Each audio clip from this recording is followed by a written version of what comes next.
नमस्कार दोस्तों, आज की इस ऑडियो बुक समरी में आप सबका स्वागत है। आज की इस ऑडियो बुक समरी में हम बात करने वाले हैं the simple path to wealth, जिसका लेखक है जे.एल. कॉलिंस। तो आइए हम इस ऑडियो बुक समरी को शुरू करते हैं। तो जानते हैं कि इस बुक समरी में क्या ऐसे बताया गया है जिससे कि हम जल्दी अमीर बन सकते हैं। आसान रास्ता क्या है अमीर होने का। तो चलिए इस वीडियो को स्टार्ट करते हैं। तो ऑथर कहते हैं कि जब उसकी डॉटर जब कॉलेज ख़त्म करके घर वापस लौटी तो ऑथर ने अपनी डॉटर को बोला कि तुम्हें पता है ना कि तुम्हें पैसों की किस तरह मैनेज करना है। इस पर उनकी डॉटर बोलती है कि हाँ डैड, मुझे पता है, बट मैं लाइफ में और भी चीज़ें करना चाहती हूँ। मुझे केवल पैसों के बारे में नहीं सोचते रहना है। इस बात पर ऑथर को लगा कि उन्हें ये सारी फाइनेंशियल नॉलेज रिटर्न फॉर्म में लिखनी होगी, ताकि मेरे चले जाने के बाद भी लोग इसे पढ़कर फाइनेंशियल फ्रीडम अचीव कर सकें। तो उन्होंने ये सारी फाइनेंशियल नॉलेज इस बुक में लिखी है, जिसका नाम है the simple path to wealth, और बाद में ये बुक काफ़ी फेमस हो गई। तो दोस्तों, आज की इस ऑडियो बुक समरी में आपको इस बुक में से कुछ अमेजिंग लेसन बताने वाला हूँ कि हम किस तरह फाइनेंशियल फ्रीडम अचीव कर सकते हैं। तो ऑथर के अकॉर्डिंग फाइनेंशियल फ्रीडम अचीव करने के लिए 2 फेजेस होते हैं। पहला, तो चलिए स्टार्ट करते हैं। 2 phases to achieve financial freedom. पहला है वेल्थ एक्यूमुलेशन फेज और दूसरा है वेल्थ प्रिजर्वेशन फेज। तो वेल्थ एक्यूमुलेशन फेज में, इस फेज में ऑथर बोलते हैं कि हमें इतने पैसे इकट्ठे कर लेने हैं कि आपको रोज़ के खर्चों को कभी चिंता ही ना हो। और जब आपके पास इतने पैसे इकट्ठे हो जाएंगे तो इसके बाद आता है वेल्थ प्रिजर्वेशन फेज, यानी कि हमें उतने ही पैसे हर साल विड्रॉ करने हैं जिससे कि आप लाइफ टाइम फाइनेंशियल फ्री हो रहो। तो चलिए अब हम इन दोनों फेजेस के डिटेल में देखते हैं। पहला देखते हैं वेल्थ एक्यूमुलेशन फेज।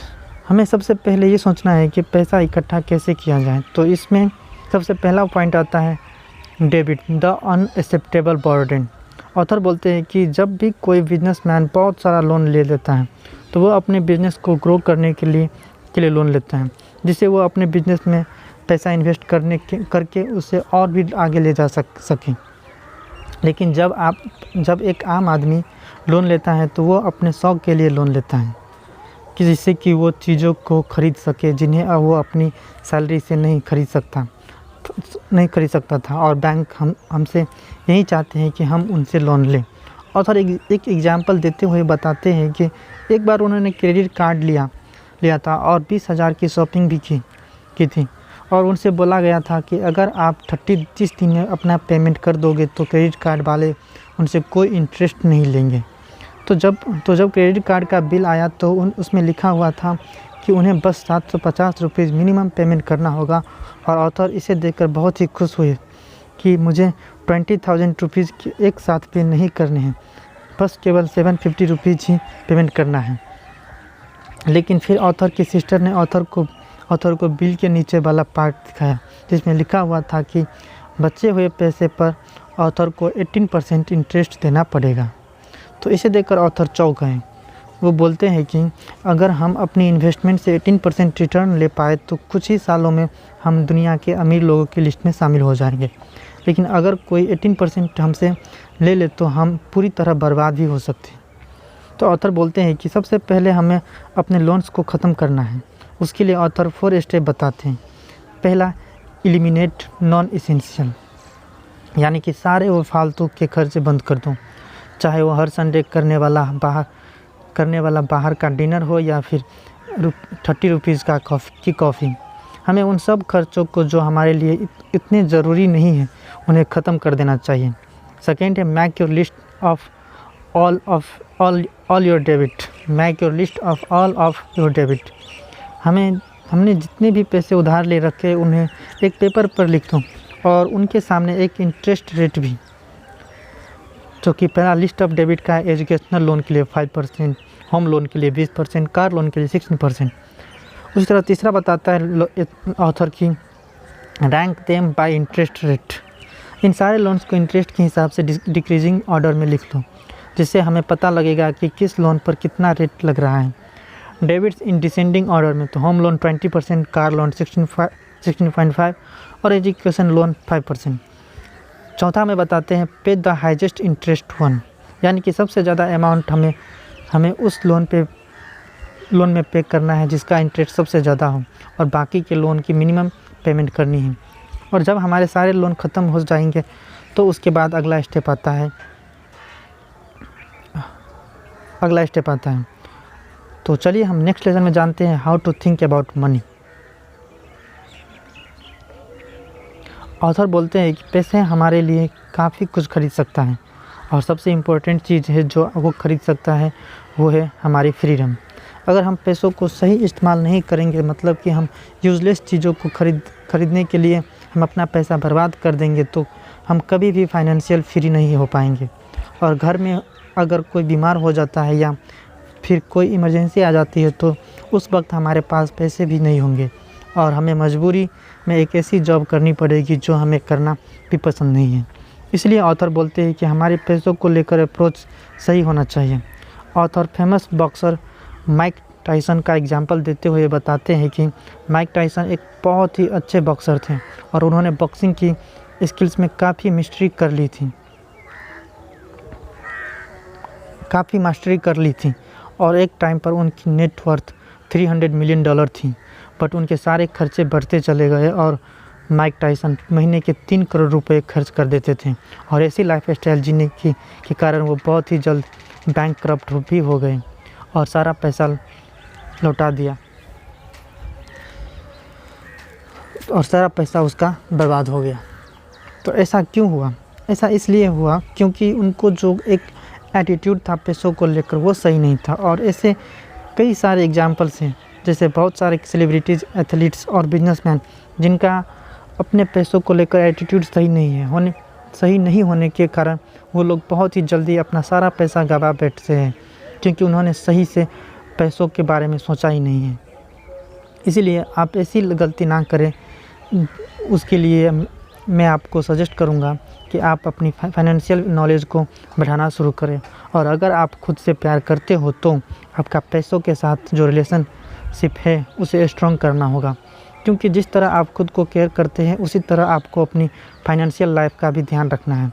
और ऑथर अपनी बेटी से बहुत प्यार करते थे, इसलिए उन्होंने ये बुक अपनी बेटी के लिए लिखी थी, और साथ ही साथ उन सभी लोगों के लिए जो पैसों के साथ अपनी रिलेशनशिप को बेहतर करना चाहता है।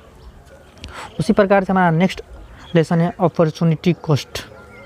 जब भी कोई इंसान कहीं कोई महंगी कार खरीदने के लिए लोन लेता है तो सीधे शब्दों में उसका कहना होता है कि वो अपनी 10 लाख की कार के लिए 10 लाख नहीं देना चाहते हैं, और उससे कहीं ज़्यादा पैसा देना चाहता है। और यहीं पर आता है अपॉर्चुनिटी कॉस्ट।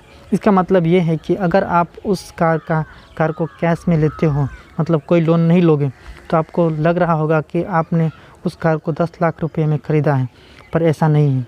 आपको पता है कि आप स्टॉक मार्केट में इन्वेस्ट करके इजीली 10 to 12% का इंटरेस्ट ले सकते हो। तो अगर हम 10% भी ले, तो अगर आपने 10 लाख रुपये की कार की जगह कहीं पर उन्हें पैसों को इन्वेस्ट कर दिया तो साल का होता 1 लाख रुपये। तो एक्चुअल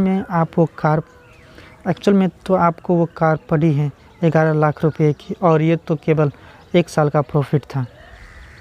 आपको तो इस अपॉर्चुनिटी कॉस्ट को हर साल झेलना होगा, और अगर आप 10 साल का देखोगे तो हर साल हिसाब से 1 लाख रुपये का नुकसान, यानी कि अगले 10 साल में ये हो जाएगा 10 लाख रुपये। मतलब कि आपको वो कार 10 लाख की नहीं, जब भी 20 लाख रुपये की पड़ी है, नहीं जबकि 20 लाख रुपये की पड़ी है, क्योंकि आपके पास उन 10 लाख रुपये को इन्वेस्ट करने की अपॉर्चुनिटी थी, तो आपने उस कार को खरीद कर वो अपॉर्चुनिटी खो दी है। इसीलिए हमें अपने पैसों को खर्च करने से पहले अच्छे से सोच विचार कर करना चाहिए, क्योंकि वो पैसा आपको पावर ऑफ कंपाउंडिंग की मदद से कुछ ही सालों में काफ़ी ऊपर जा सकता है। उसी प्रकार से नेक्स्ट लेसन है हमारा how to think about your investment. इस चैप्टर में बताते हैं कि वॉरेन बफेट का एक फेमस कोट है, इन्वेस्टमेंट के 2 रूल्स होते हैं। Rule number 1 never lose money, और rule number 2 never forget the rule number 1। मतलब कि हमें हमारे पैसों को सुरक्षित रखना है, उससे कहीं भी बेफालतू जगह पर इन्वेस्ट नहीं करना है। तो सवाल आता है कि हम अपने पैसों को इन्वेस्ट करें कहाँ पर, उसके लिए ऑथर इंडेक्स फंड सजेस्ट करते हैं कि क्योंकि यहाँ पर आपके पैसे सेफ रहेंगे। अगर आप सोचोगे कि अगर मेरा पैसा स्टॉक मार्केट में डूब गया तो फिर क्या होगा, तो ऑथर बोलते हैं कि मैक्सिमम लोग स्टॉक मार्केट में लॉस इसलिए लेते हैं क्योंकि उन्हें लगता है कि वह वॉरेन बफेट को बीट कर सकते हैं, उनसे अच्छा रिटर्न ला सकता है, और ऐसा सोचना एक बेवकूफ़ी वाला काम होगा। और लोग जब मार्केट नीचे जा रहा होता है तो डर के कारण अपने स्टॉक्स को बेचना शुरू कर देते हैं, जिससे कि उन्हें और भी ज़्यादा लॉस उठाना पड़ता है। ऑथर बोलते हैं कि 2008 और 2009 के मार्केट क्रैश में हर किसी ने अपने पैसे खोए थे, और इवन वॉरेन बफेट ने भी अपने टोटल नेटवर्थ $62 बिलियन में से $25 बिलियन खो दिए थे, और उनकी नेटवर्थ $37 बिलियन पर आ गई थी।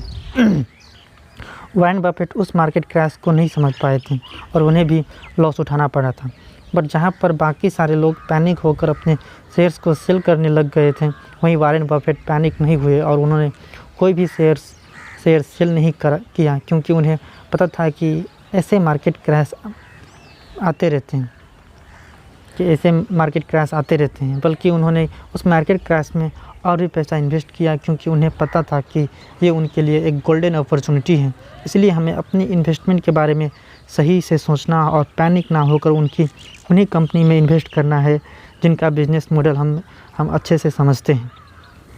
जिससे होगा ये कि अगर मार्केट क्रैश आएगा भी सही तो आपको पता होगा कि आपने उस कंपनी में क्यों इन्वेस्ट किया था, जिससे कि आप पैनिक मोड में ना आकर बस शांति से बैठे रहोगे और मार्केट को रिकवर होने दोगे।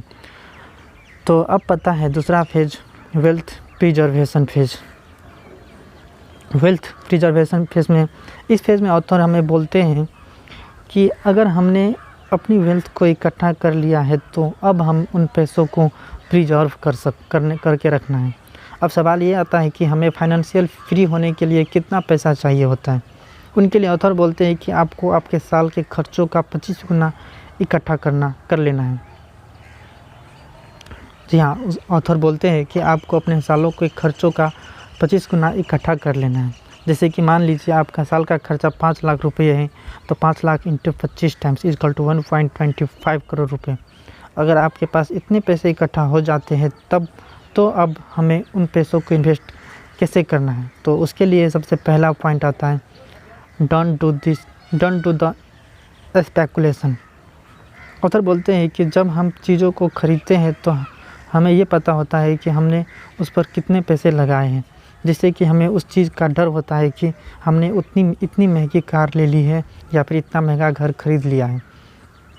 उस वक्त हमें पता रहता है कि हमारा पैसा वेस्ट हो रहा है, बट प्रॉब्लम तो तब आती है जब हम उन पैसों को कहीं पर इन्वेस्ट करके भूल जाते हैं और हम सोचते हैं कि हमने अच्छा इन्वेस्टमेंट रखा है, बट हम लोग खुद को रिसर्च ना करके सुनी सुनाई बातों पर अपना पैसा इन्वेस्ट कर देते हैं, जो कि इन्वेस्टमेंट नहीं बल्कि स्पेकुलेशन होता है और एक तरह का जुआ।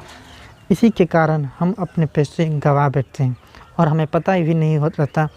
तो अगर आप फाइनेंशियल फ्रीडम अचीव कर लेते हो तो हमें अपने पैसों को प्रिजर्व करके रखना है और उन्हें सही जगह पर इन्वेस्ट करना है। उसी तरह से नेक्स्ट लेसन है हमारा 4% मैजिक रूल।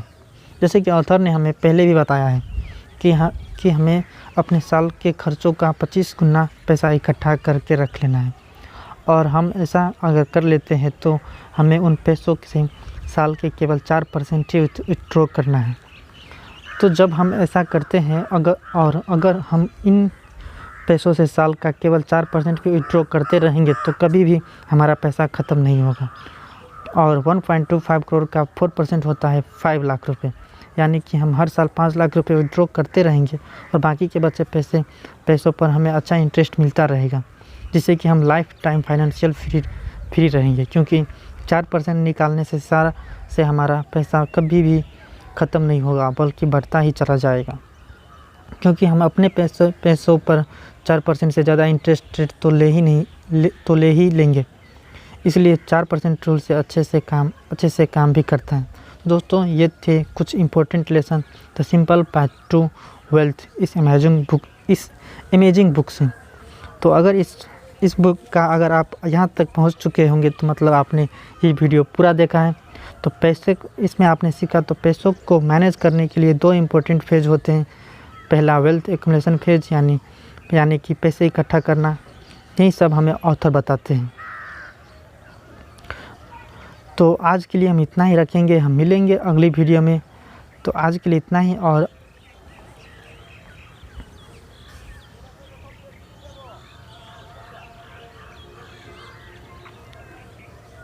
हम मिलते हैं अगली वीडियो में। तब तक के लिए इतना ही, और यहाँ तक आप लोगों ने मेरा वीडियो देखा उसके लिए बहुत बहुत धन्यवाद।